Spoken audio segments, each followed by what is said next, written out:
Hi, this is Santos. Welcome to Calculus Quest, and this is the product rule. So, the product rule. What is the product rule? Well, the product rule, the product rule is a mathematical formula that we use to find different products of two or more functions within calculus. You're probably wondering, what does that even mean? Well, I can explain that. Well, there's different ways to use the product rule, but it basically means that you have two functions that are being multiplied by one another. I'll give a brief example in a few.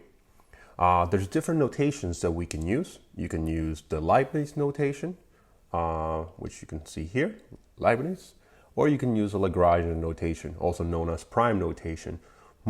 Is more commonly used in current calculus studies and other studies. Is easier, more simplistic, and it saves a little bit of time if I'm realistic. However, I usually just use Leibniz notation. It's more conventional for me, as I've always used it since my college years. So what does it mean? Well, it basically just means that for either of the notations, it's just different ways of writing it. However, the product rule basically states if you have a multiplication between two functions. For example, here we have, say, function u and function v. So we basically take function u and then multiply by the derivative of function v. We add it to the function v, multiply it by the derivative of function u. Same thing with the notation for the prime notation. The only difference is the prime notation has this apostrophe instead of using the conventional d dx notation that you might be familiar from my previous videos. However, the prime notation is up to you if you would like to use that. For me, I usually rely on using Leibniz notation as I'm used to using the notation for some time now.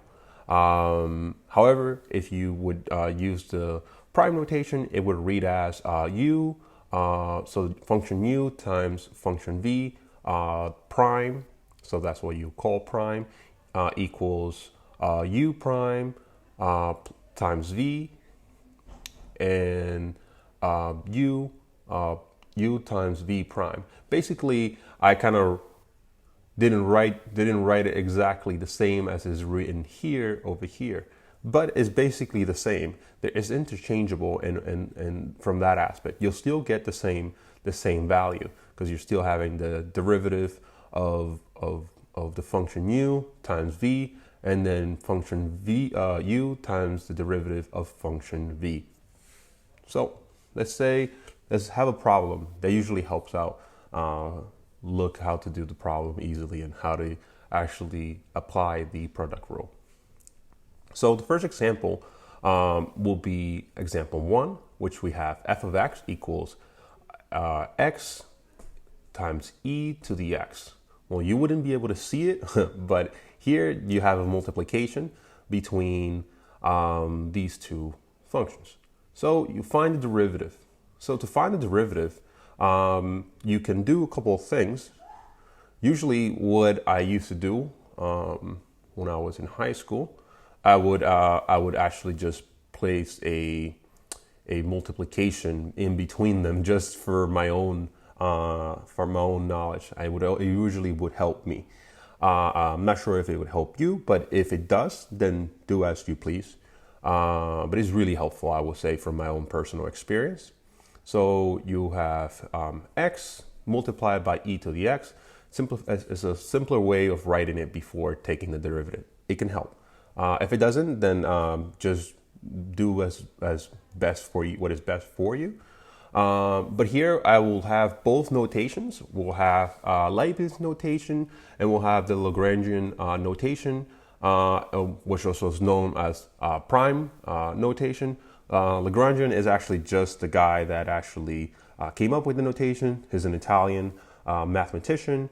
Leibniz is a German mathematician slash philosopher, but that's not the case of this topic.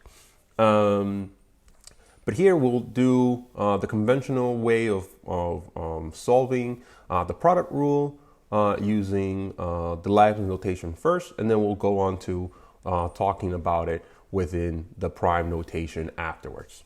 So we have d dx of x multiplied by e to the x.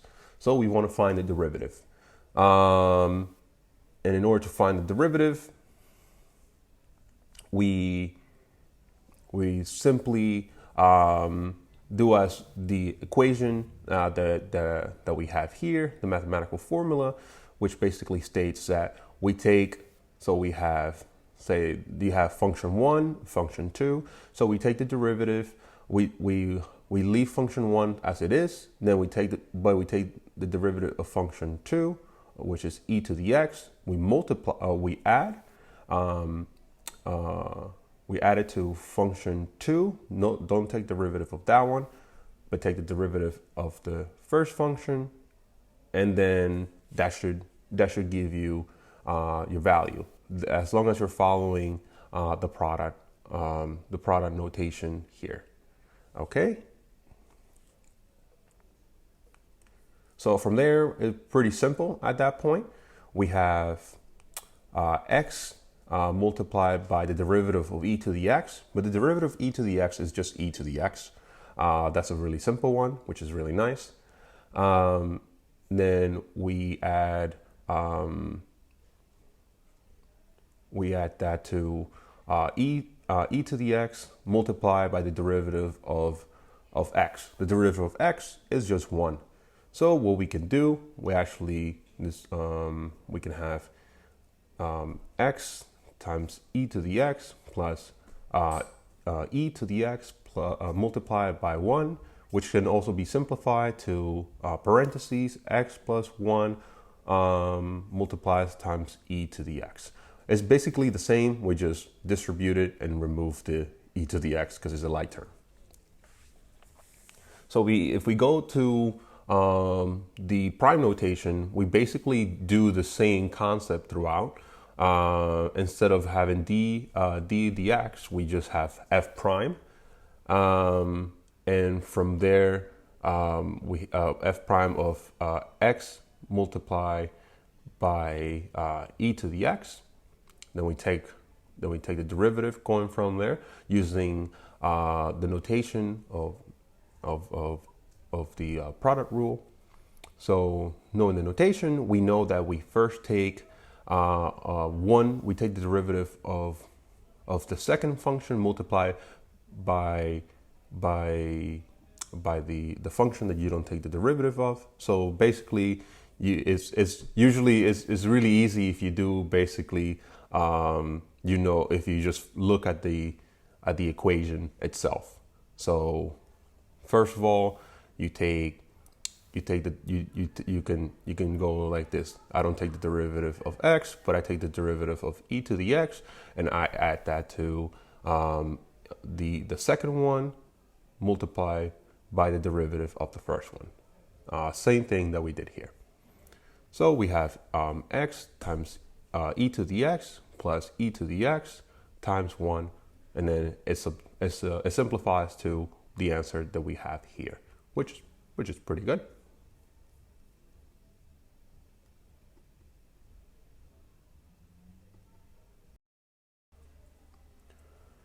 Hi, this is example 2.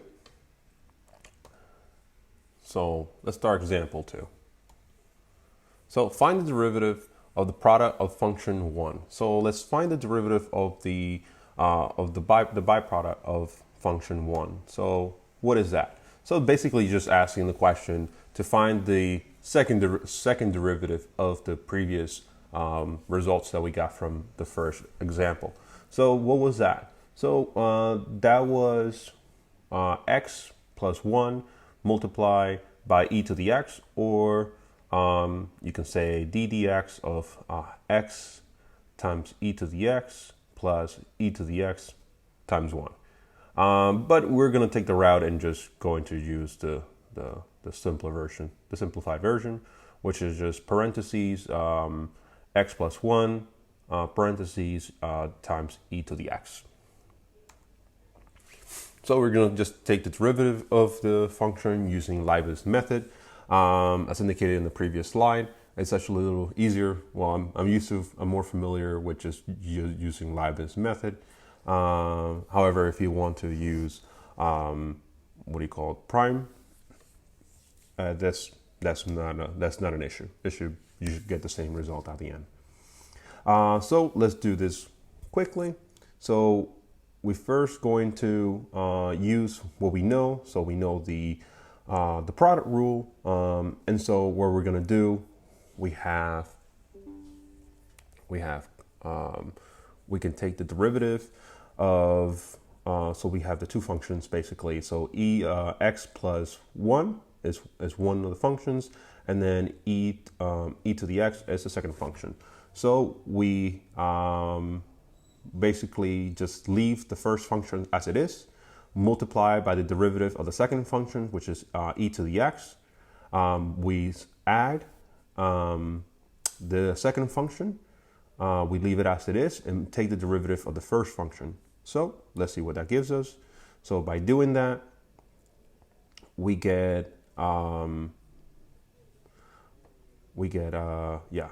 x plus 1 times e to the x, because the derivative of e to the x is e to the x, plus e to the x times 1.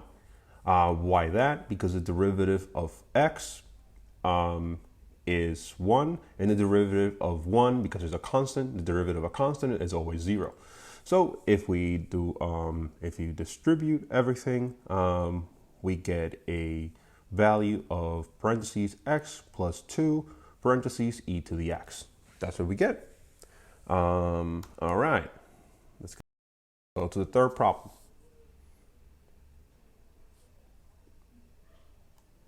So the third problem is a little different, a little more difficult, I would say. Is f of t instead of f of x. So you can actually just range your function to anything, f of b, f of c, whatever you want it to be, is really up to you. But here we got f of t equals square root of t multiplied by parentheses a plus bt parentheses. So to find the derivative of the functions, we have to first distinguish which functions are which. So we know that we have our first function and then we have our second function. So what are we going to do? So the easiest things that we could do is actually just separate them, and then we can actually know which ones to take the derivative from. So then we know that the first function, which is a square root of t, is here. Then we multiply by the derivative of the second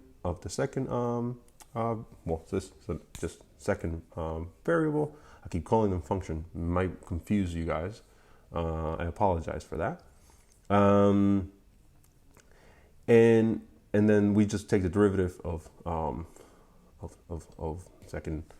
the second function, and then we do an addition of the second function multiplied by the derivative of the first function. But just note that the square root of t equals t to the 1/2. That's what it equals. So if we want to take the derivative of this, you can just change that into the square root of t to the 1/2.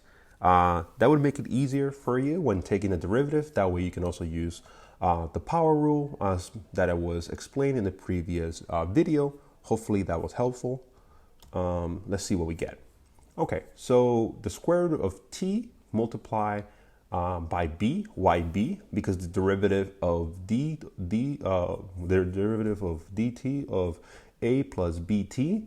So a is basically a constant, so that's 0, and the derivative of t here, because b is a constant in front of it, it is just b. So then we add that by a plus bt multiply by the derivative of the square root of t, which is 1/2 t to the negative 1 over 2. Why?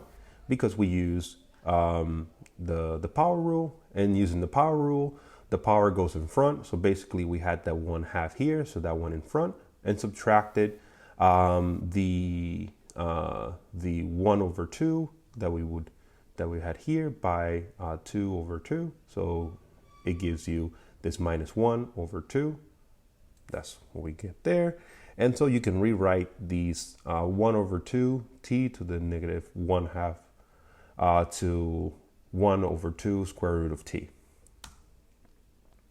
So if we simplify, once we add like terms and do a little bit more simplification, we get b multiplied by the square root of t plus a plus bt under the square root under 2 times the square root of t. That's a simplification. You can simplify it even farther. However, for the nature of this example, we will not, because it would just be a little bit more complicated, and there's no need for more simplifications. However, if you would like the other simplification, they're easily accessible online. I would think you can use Mathematica, other softwares to